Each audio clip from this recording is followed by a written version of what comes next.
How are you doing? I'm good. How have you been besides going crazy with Oh prep? my gosh. Besides going crazy, I guess I could say good. So then just all going crazy, I guess. Pretty much, yeah. Yeah. Uh, yeah, after Pittsburgh, like I kind of just realized that I needed to kind of change up, a few things with my prep and everything. And I just honestly, I just been missing the mark. Like, I'm not gonna lie, I thought that, I thought I had enough size to kind of, Mhm. make conditioning kind of like a secondary type of thing. I hate to say it like that. I got complacent. In reality, with my physique, they want me peeled no matter what. Like I can't come in full. So, so how's your prep going? It just started, so I'm not at the crazy point yet. Not Still, the crazy. Okay, that's yeah, good to yeah. I hear. got I got a couple more months, like so. I'm 12 weeks Saturday 12 from weeks on Saturday. That's right. Because you're doing. I forget what show you said you were doing. I Florida apologize. Pro in Sarasota. That's right. That Florida Pro. That's right. That's right. Oof, I'm not gonna lie. That one's on my radar. If I can't get it done in Atlanta, but hopefully I can get it done in You can get it. Atlanta. You can get it done. I know you can. Thank you. Thank you. Thank you. Thank you. All right. All right, so you're what, 5 weeks out now? Yeah, be 4 weeks out on Saturday. Yeah. You you feeling good? Some days, sometimes, some days. Jason, sometimes. Explaining it to other people is always a challenge and stuff like that. Why we basically starve ourselves as a hobby. So it's Yeah, yeah. it's essentially what it is. And Oh you my got God. you went pro how many years ago? 3 years ago in the 3 years ago. 2021 Junior USA. Wow, you've had quite a rise. That's crazy. I think I saw you in one of your first shows in Lenda Murray. It would have been about 3 years You ago. definitely did. Yeah, you did. Yeah, I remember that. That was pretty neat. So, and you said you wanted junior USAs and then you went right into the pro circuit. So when you went into your first pro show, what do you, I guess, what do you wish you knew at the time that you know now? That you would Honestly, instill like, upon me as I'm going into 12 weeks. yeah, like to be honest with you, going into my first pro show, if I could change anything, or if I knew anything in advance, I Hmm. kind of came into that show flat because I was kind of still off the amateur, way of thinking, come in as peeled as you possibly can, Hmm. not really paying as much attention to fullness and things like that. And I learned that I did leave some fullness on the table. I was lean. I was definitely lean enough for Boston, but Hmm. also with it being a Steve Weinberger show, they want you big, big, big. So Yeah. that kind of like if I knew that I needed to come in bigger, I probably would have done maybe a little bit better, like maybe a place or two higher. Again, it was a little bit of complacency. I learned my hard lesson that I have to come in peeled. It is what it is. Hmm. Yeah. I want to be ready too. And it's somebody gave me a good rule. I don't know if you go with this one or something similar, but they're like, aim for the look you had when you won your pro card at 3 weeks out for your pro debut. So I I, should get that look 3 weeks out. for ladies, it might be a little bit different. I'm not gonna lie. For ladies, it might be a little bit different. Uh, I think it also depends on what show you turn pro in. Because for me, it was Junior USA. Junior USA is typically a conditioning show. Like you got to come in peeled, or you're not getting first call outs regardless. But with that being said, if like I don't know that about that one, Rebecca, especially as a lady, because it is a little bit different. I mean, you do figure, right? Yeah. Correct. Hmm. So with figure, what I understand, my basic understanding is that it is a shape division. Hmm. And that's the kind of thing, like if you over diet yourself to the point where you lose that shape, Hmm. it's going to hurt you. But at the same time, too, you know, you still have to have those lines that they're looking for, if that makes any sense. Like, I know you know better than I do. It's a very delicate balancing act for sure. I know that Yeah, much. because like, I see some girls who are, very, very lean. And I'm Hmm. like, wow, she looks good. And then they'll end up getting like second or third call outs. And Hmm. then what I'll see at some shows is it'll be the softer ladies with that really, really, I would say pronounced V taper, Hmm. maybe a little bit bigger legs that sometimes do better. And in some shows, it's the girl who's the leanest that wins. I I will say that last year was the first time I heard of an individual getting marked down for being too hard. I've Yeah, never, that blows my mind, but I've seen that happen. yeah, I was like, that's you got to watch it because it's a fine line flirting between physique and figure. So mine, besides just the high heels for sure. So, It's to me because I feel like, if someone has like a figure shape, mhm. they're not big enough for physique, but at the same time too, they come in pretty lean. I like, just based off of the way that I kind of understand bodybuilding, I would typically give them the nod because it's Mhm. like, she's like, she's lean. Like, how do you punish somebody for suffering? I don't understand that. I don't know. I'm not a judge. I don't know. I don't ask. So I try to learn as much as possible. So as far as like I'm going into my 12 weeks, I did get my pro card. What else do I need to be looking for at this point? Like it's different as far as from amateur because it's not exactly the same process, as far as what shows are where and things like that. And they're definitely fewer and far between. Yeah. I would say like the biggest thing as a pro, in my opinion, is you got to be ready early, kind Mhm, of like what you were saying before. mhm, That way you can play with different looks. If you're ready about 2 to 4, I would say 4 weeks, but if you're ready 2 to 3 weeks ahead, you can see, and you can even suggest, to your coaches, to mhm. judges, even, judges who you're in contact with, what look do you what look do you prefer? Do you prefer me coming in a little bit softer? Or do you think the super, super hard, maybe a flatter look is the best look for me. Um, Interesting. So you reach out to judges in the off season that you know too. I have in the past, not recently as a pro, Okay. but especially as an amateur. Yeah, yeah. I was like, yo, like I'm getting ready to do Junior USA's. Like, you got to tell me, like, am I ready? Should I, what should I do? Those are the Sometimes things it I depends wish on I the, knew. I wish I knew that stuff before. But yeah, like it depends on the judge. I mean, I feel like every judge is, most judges are pretty transparent, especially when you ask them directly, and they're Mhm. pretty approachable if they're not too busy, that type of thing. Interesting. Okay. All right, yeah. Can you tell I'm getting a little nervous? I'm just trying to get my posing down and everything like that. And it's so the individual presentations they're a lot longer now when you go I on the pro believe stage. so. Yeah, you Yeah. have a lot more time on stage and everything, and that's what it appears to be and stuff. So choreographing new routines and learning new poses and stuff like that has been a bit of a challenge for a not graceful person like myself.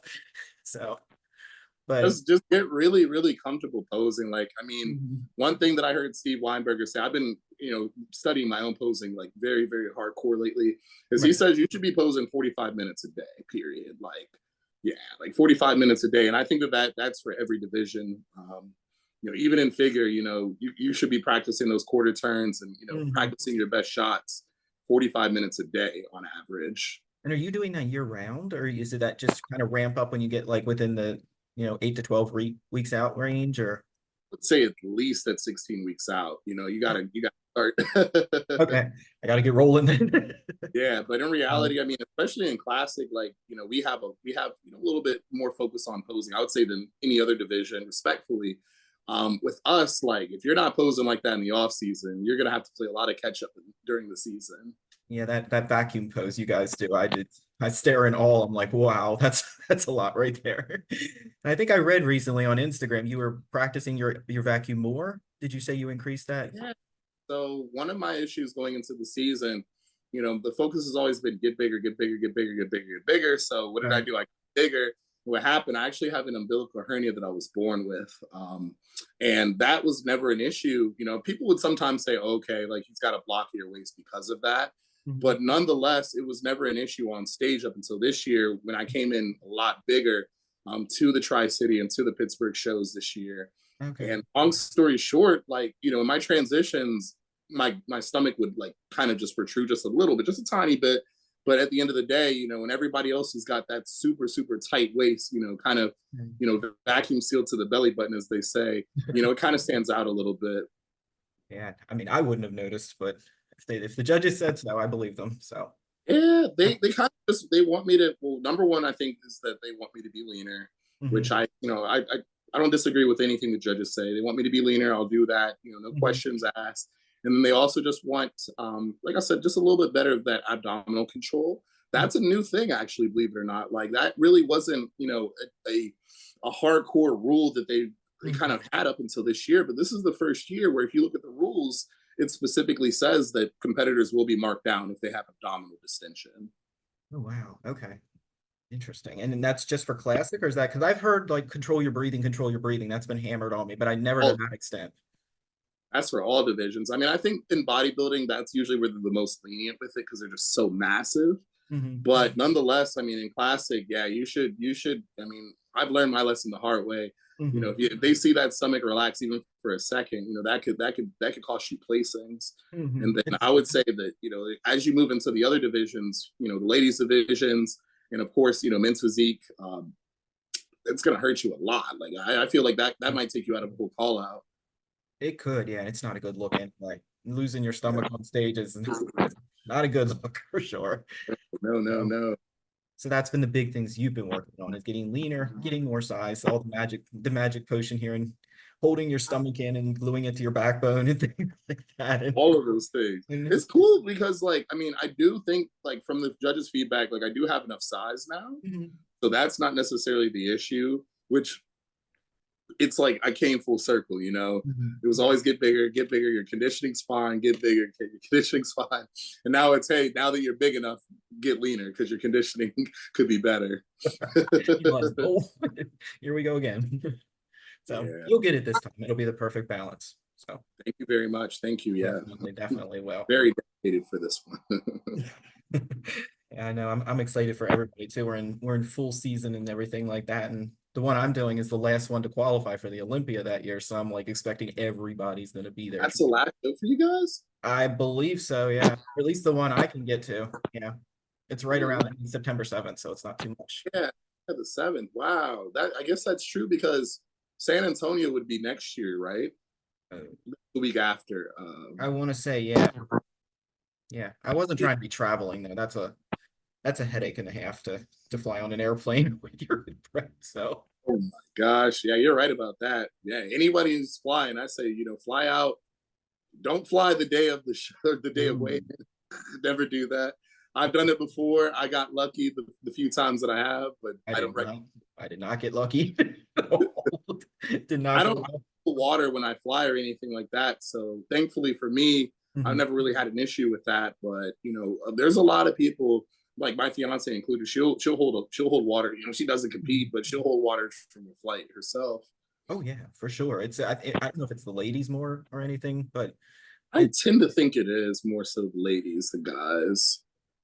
Yeah, I made that mistake. So definitely for competitors out there, please go in 2 or 3 days in advance for sure. That would be my recommendation at least. So I know it's expensive to travel, but it's worth it. Like you don't want to ruin your whole prep. I'm saying the worst case scenario is you could miss a flight or your flight could get canceled. You know, then you end up just stranded at the airport for 24 hours and you miss your check-ins. That would not be good either. Going through a whole prep and everything and not being able to get on stage with the flight. Definitely frustrating for sure. Oh my gosh. Yeah, so as far as like registration and stuff like that and how the call outs go, and you know, it's there's subtleties that are different that I should be expecting as an amateur moving into the pro ranks. Yeah, so the first thing in terms of like registering for shows, study that ifbbpro.com website, study that schedule. Oh yeah. But with that being said, there's a new process. So I forget what the name of the website. I think it's like IFBB membership or IFBB Pro membership or something like that.com. So that's where you're going to get your pro card. They used to you know, email them, and then they would email you back and say, here's your contract. You sign the contract, and then they send you your pro card in the mail. They actually created a whole online system where now you do all of that online. You fill out the application, you sign your contract, everything online. Okay, I haven't gotten to the part where I do the contract yet. Do you do that like 6 weeks out? How would is it? Does it not matter? Like my personal recommendation is as soon as you know that you're locked into the show, do it. But at the end of the day, like if you know, worst case scenario, as long as you do it before the Monday of the competition. Okay. So before the Monday of the competition, that's the hard cutoff now. People used to try to wait and see, you know, wait for the lineup to come out and say, oh, like, I'm going to hop in that show last minute. Well, they completely, like, they said, nah, like, no more of that. I heard they got charged like some type of late fee for doing that or something, or they get charged more? Is that how it works? I'm pretty lenient about that, to be honest with you. Like, I think that, you know, it said it in the contract that you would get charged. I think it was like $500 to $1,000, basically. Yeah, something like that. If you ended up, register by the deadline is the lesson there. So, sure. Oh my gosh, that's crazy. Okay, all right. So you get the contract and everything like that, and then as far as getting to the pro show, check-ins tend to run the same and everything like that, or it's check-ins for pros, I would say, are like they're faster than typically as an amateur Okay. because they tend to do a rolling check-in. So say for instance, check-ins start at 3 p.m., which in my opinion is too late. But say for instance they start at 3 p.m. Obviously try to be there around 3 p.m., that exact time. But Mhm. if you end up coming in 5 minutes late or, a little bit, I would say as long as you don't come in like an hour late or something like that, you'll be good to go. No big. Um, there's not really like an athletes meeting at most shows that I've noticed. Like some shows like Boston, they did a athletes meeting, Mhm. but other shows like I'm trying to think, they did an athletes meeting here in Richmond, Warrior Classic in 2022. But other than that, like the majority of my shows, you kind of just show up. You give your height, your weight, you Mhm. take a picture with the NPC, and then or the NPC news, and then you kind of just go and do your own thing. Right. Okay. Okay. Not too bad. Yeah, Yeah. it's really smooth. Like I would say in general, it's very, very smooth. It's like I wouldn't say it's less organized, but it's less like you don't have to sit there, and hear the same thing as everybody else every single time most Okay. times. And there's literally not many people going through either at the same time, so it's a Yeah, bit yeah, more yeah. People personalized. roll in. Yeah, like if you're trying to make weight, last minute, then you're probably going to be waiting there. All those guys will be there right in time. But Mhm. everybody else, I feel like kind of comes in around 5 to 10 minutes around that time. Okay. All right. Maybe as late as like 30 minutes. Okay. All right. And then tannings, I'm assuming pretty much the same. And then show day is as far as like prejudging and finals. What's the backstage experience like? That's what I've been kind of curious about. Yeah, I might have to get my daughter shortly, but with that being said, yeah, backstage, like it's pretty smooth. Like it's kind of the Okay. same thing like as an amateur. The only difference is like we usually have hard start times. Okay. So say like usually now this doesn't always happen, but Okay. if they say pros go on at 9 a.m., like you better be there. Like if your class is going on first, if you're the only pro class, you better be there like 8:30. You're going on at 9. Yeah, there's not as many people there, so you can't be late and miss your like you get away with it this time. You will miss your class. And like if you miss your class, do you get like dinged or anything like that? Or is it like a considered a violation? You miss your class, you might not just get you just might not get judged at all that day. In Okay. reality, yeah, like I mean, if you miss your class, if you miss prejudging as a Mhm. pro, I mean, I'm pretty sure like they might let you pose at finals, but you're not gonna get a placing. Okay. And if you don't show up for finals, then you can get in trouble too. Is it kind of like a Yeah, suspension you get thing or? fined.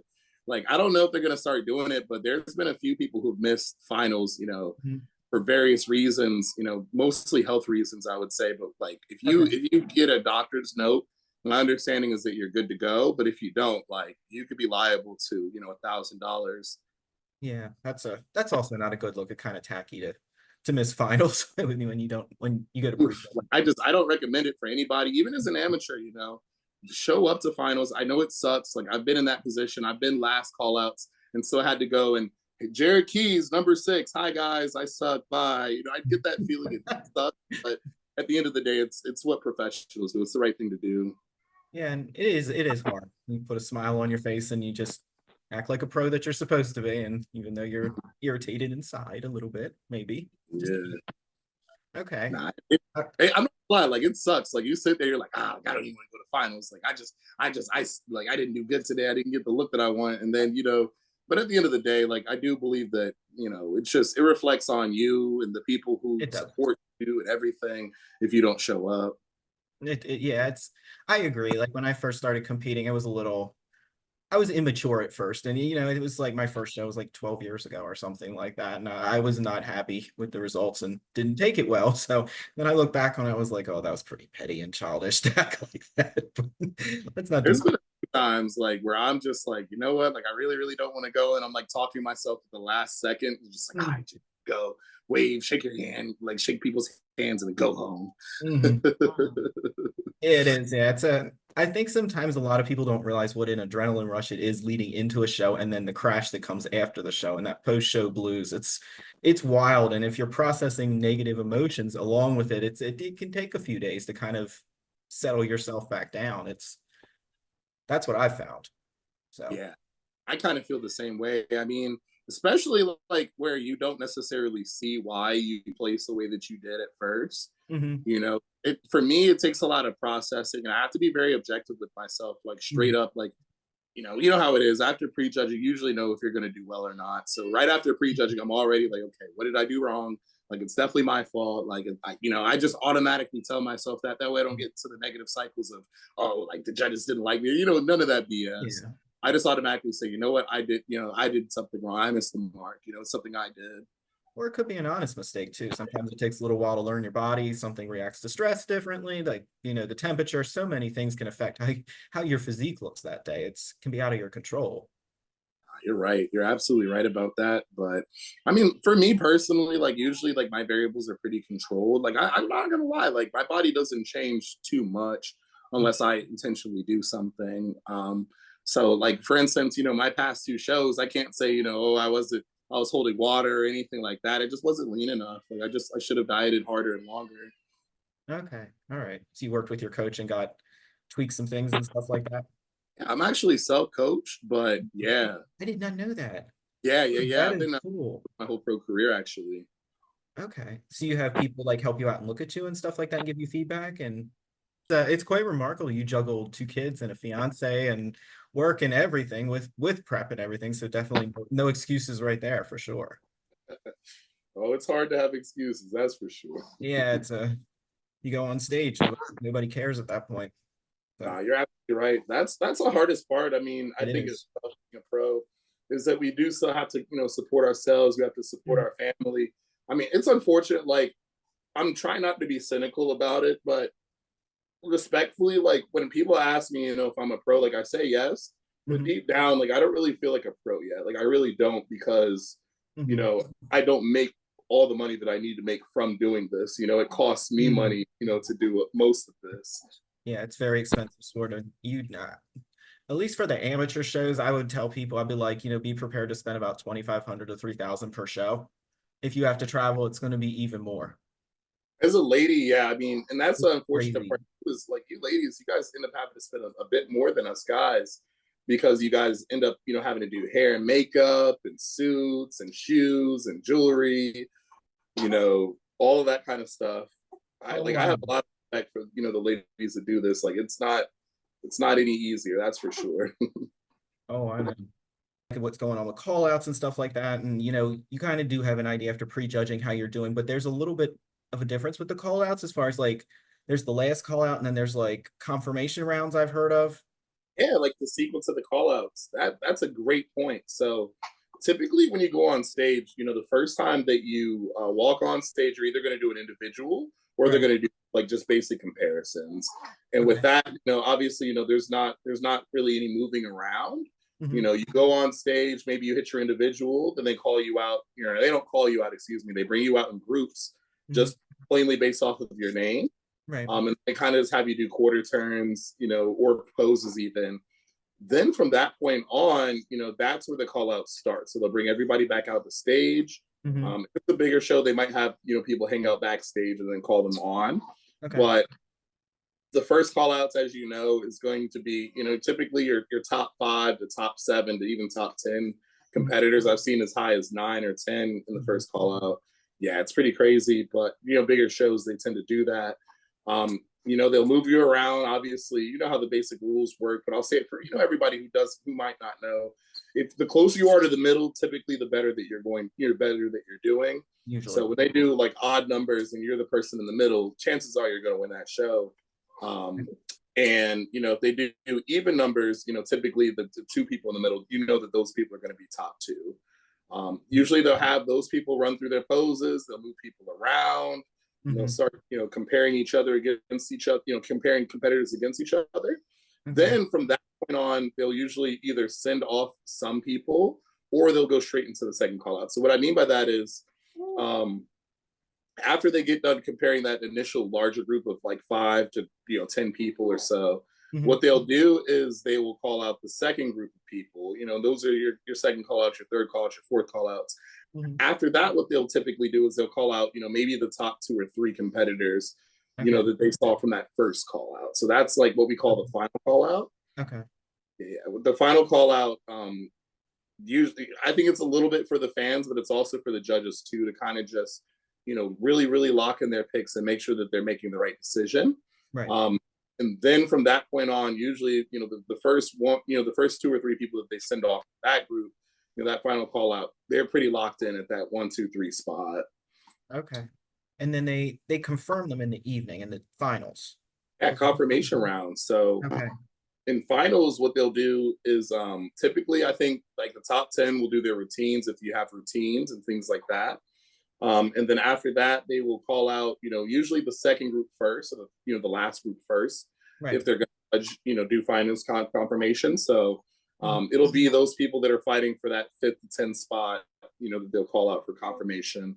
And then after they compare those people, they'll call back out, that top 5, maybe even top 2 or top 3, to just kind of give them one last look. Now, in most divisions, usually the scores are already locked in before you go into finals. Mm-hmm. The only time they ever really change too much is when someone just comes in a lot different than how they did in prejudging. Mm-hmm. So say, for instance, if you're the winner and you go and you eat a cheeseburger and, you drink a milkshake and, you're having a good time because you already won the show, and you come back, all sloppy, you could slip into that 2nd, 3rd, 4th, 5th place. Yeah, versus, it's not say, worth for it. instance, yeah, it's pretty bad. Say, for instance, you're really, really close to the winner, like it's really, really tight, Mm-hmm. And you come in a little bit better to finals, there's a chance that, you might move from that 2nd to 3rd spot, that 3rd to 2nd spot, or maybe even that 2nd to 1st spot even. Interesting. So the lesson to take from this for everybody listening is don't screw up between prejudging and finals. Don't do it. At best, it's a bad look if you can't suck your stomach in. So exactly. What I would say, like what most people tend to do, especially in classic, and even bodybuilding, is usually we'll try to really, really nail that sharper look at the prejudging. Mm-hmm. So maybe even sacrifice a little bit of fullness. Mm-hmm. Now, obviously, you got to be very careful with that because if you're not 100% full, you're also not going to be 100% conditioned either. That muscle has to push against the skin. Mm-hmm. But with that being said, if you err on the side of sharpness in the prejudging, mm-hmm. typically what we'll do is we'll fill out a bit more for the finals, and a lot of times that'll actually improve your look. Everybody always says they look best the next day. Yeah, that's I'm like, I've always wanted to try eating something from like one of the restaurants that always makes me look great, but I never have enough nerve to actually do it, like for the show. Do it like 2 to 3 weeks out, kind of like how we were talking about, being ready early. But honestly, I get a lot of help. Like my fiance helps, mm-hmm. and then my mom, she'll help out a little bit. My dad even, they'll help watch her a little bit. You do need a good support system for sure.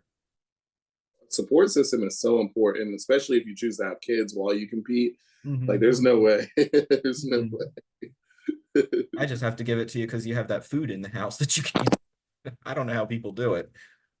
It's like it's ironic, like it's funny, but like I remember I was on a podcast I think last year before San Antonio, where like myself, we were talking about like the sacrifice because he had kids too. He's been Physique Pro, and it's almost like your kid will come in and say, "Oh, like I got donuts, blah blah blah." And it's like initially, like you might get like a little annoyed, or you might feel like, "Oh, like I wish I could eat that," or things like that. But then you kind of get to the point where it's like, well, look at her, like look how happy she is. Like look at the fact that like she gets to enjoy that, and then honestly, like you get to a point where you're just grateful. You're just like, you know what, like I'm grateful that she could have that. Like she'll enjoy that for both of us.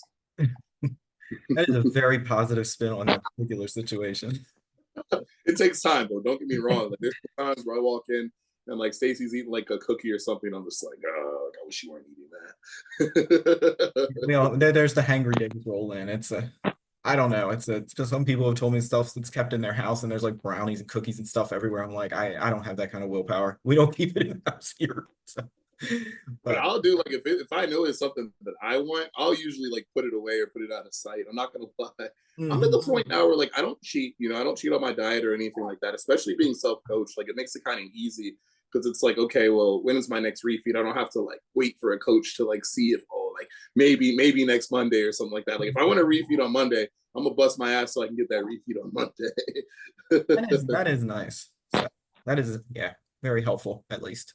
Yeah. So like real quick to the point that I was making about being ready early, mm-hmm. That's the beautiful point where you can trial things out. If you know for a fact that you're bringing in good conditioning at, 2 to 4 weeks out, if you just put up a little bit, girl, it's okay. If you know for a fact that you're bringing good conditioning at 2 to 4 weeks out, I highly recommend trying different foods, going out to eat, trying different types of peaking methods, because you never know. You never know until you try it. This is true. This is true. I don't know. I'm still scared to eat at a restaurant. Too much of a wimp. All right. Sure. Yeah. Well, thank you so much for joining me today. And thank you to Hera too. So much. Despite the fact that we were a little interrupted and I was late, I apologize. Oh, you're good. It's no worries. She's going to be the superstar of the video, right? Nobody will listen to us. I bet she will. I bet she will. If only her sister were here to compete with her. that could be maybe a follow-up one. That would be funny too. I'm honored to be on here, and I really appreciate you. Oh, I appreciate you joining me too. You were the first one I asked. I was like, wonder if he'll do it. I hope he says yes. But so I really appreciate it. So much, Rebecca. Let's say bye-bye. Bye, cutie. Bye. Have a good day. You too, Rebecca. Thank you so much. You're welcome. Take care. You too.